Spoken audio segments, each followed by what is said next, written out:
في حادث مروع على طريق الواحات البحرية بمحافظة الجيزة، وفي الساعات الأولى من صباح اليوم لقى 5 أشخاص مصرعهم وأصيب آخر من أسرة واحدة.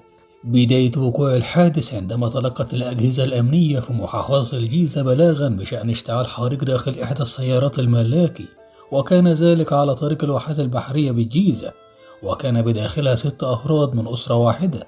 لذلك وعلى الفور انتقلت سيارات الإسعاف وسيارات الإطفاء إلى موقع الحادث. من خلال التحريات الأولية بشأن الواقعة أن السيارة الملاكي كان يستقلها 6 أفراد من أسرة واحدة. الأول الزوج ويبلغ من العمر 50 عاما وكان يقود السيارة، وعلى الكرسي الأمامي الآخر جلست زوجته وتبلغ من العمر 46 عاما رفقة 4 من أبنائها، الابن الأكبر 18 عاما وآخر 16 عاما وابنه 13 عاما، والطفلة الصغرى التي تبلغ من العمر 1 وشهرين. ولك 5 أفراد من الأسرة وهم الأب والأم و3 من أبنائهم مصرعهم، بينما نجا الابن الأكبر الذي يبلغ من العمر 18 عاما ونقل إلى مستشفى الواحات البحرية لتلقي العلاج اللازم.